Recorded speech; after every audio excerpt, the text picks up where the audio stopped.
In this video I'm going to show you two ways to create light and dark values using just one pencil, and then we're going to put these together to create a sphere like this one here. I'll also be sharing my top 3 tips for getting started with watercolor pencils. So I've had a few questions about the difference between watercolor pencils and the normal color pencil. So I thought I'll just quickly show you what the difference is. So I'll just show you here. This one is the Albrecht Dürer watercolor pencil. It's ultramarine.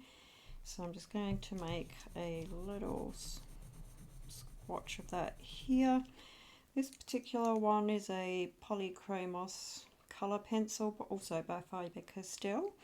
So I'm going to just put that next to it, and then we can see what happens when we add water. So this is the watercolor pencil. So that blends out. If we add water to the color pencil, nothing is going to happen, or very little. That's because the watercolor pencil has a water-soluble binder in it, and that dissolves when you add water, and that's how you can create these lovely watercolor effects using pencils. So always make sure that when you do buy watercolor pencils that they are actually watercolor and not mixed up with the normal color pencils, because that's not going to work.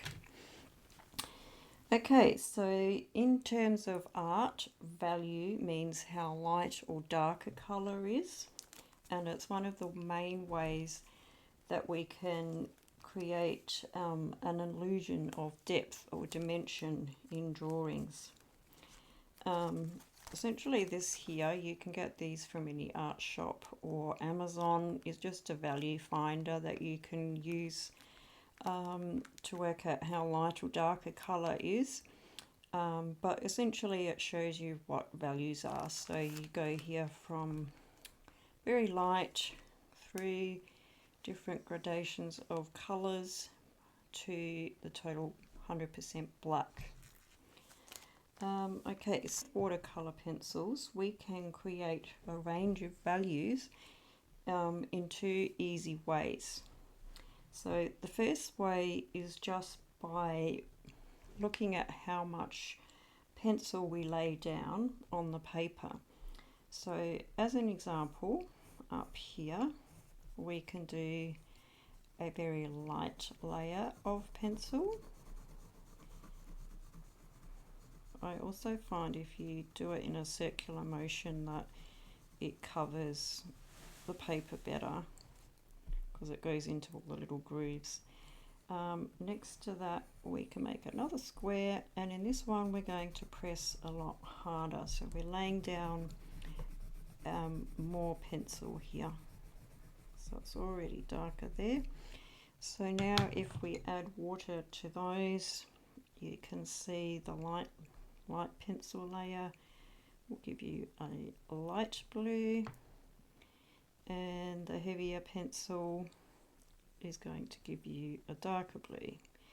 So that's one way of creating light and dark values, is just by how much pencil you lay down on the paper. And the second way is by adjusting how much water we add. So if we do these again, but this time we're going to make the same level of pencil applications. So we'll do a light to medium layer here, this one here, and this one about the same. Okay, so this time, instead of how much pressure we put on the pencil, this one is how much water we add. So first one, I'm going to add a very light wash of water. So not a lot of water on that brush. Second one, I'm hardly going to dab it off on the paper. and go over that. So you can see that it's a lot lighter where we've added more water. So that's another way of adjusting your values. Personally, I probably would prefer the amount of how much pencil you put down in terms of working from light to darks. The other thing we can also do, coming back to this value scale here, is a good exercise is to create your own value scale. So all we need to do here, we could just map out a number of squares or rectangles, and so the first one is going to be such a light layer you can almost hardly see it, like so. Next one, press a little bit darker, a little bit heavier I mean, and you can keep adding more and more pressure on the pencil as you move along. The other thing you can also do once you run out of that option is you can just use light cross hatching to add an extra layer, because that will help make it a little bit darker.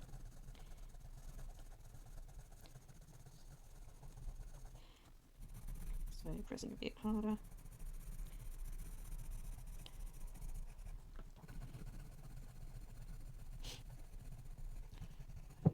And here, the last one I'm pressing down as hard as I can.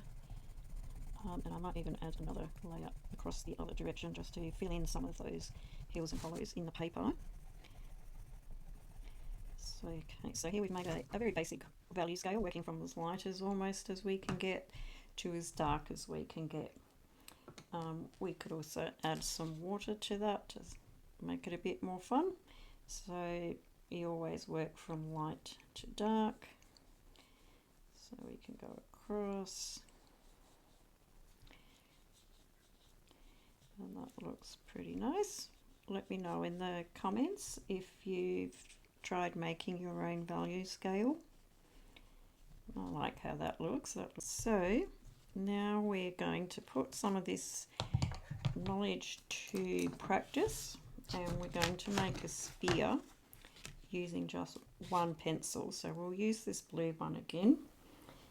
So we can just do a very basic sphere here. We're going to assume that the light source is coming from there, which means this side here will be the darkest. So we can put a heavy application of pencil on here. You might even want to do that one in little circular motions so that you can fill in some of those paper textures. Get nice and dark. Up here where there's the most light is almost like this first value of the scale we made earlier. So it's very light, just getting a bit carried away there. So very light. As you work your way down the sphere, you can start adding a little bit more pressure, and probably where you start to meet the darkest area, probably create a mid-tone layer, so halfway between the light and the dark, so probably around halfway down your value scale, and this will give you a nice gradation from the light to the dark. So I think that's pretty good. Let me know also if you had a go at this exercise and what you thought of it. So we'll start, we'll add water in the top part here, and we'll work our way down, and that's looking pretty good. Happy with that. Okay. So just a quick little exercise, always a good fun little thing to do, and it's also good to do as a warm-up exercise. Finishing touch, we can always put a cast shadow underneath it so that we anchor it in place and it's not just floating around.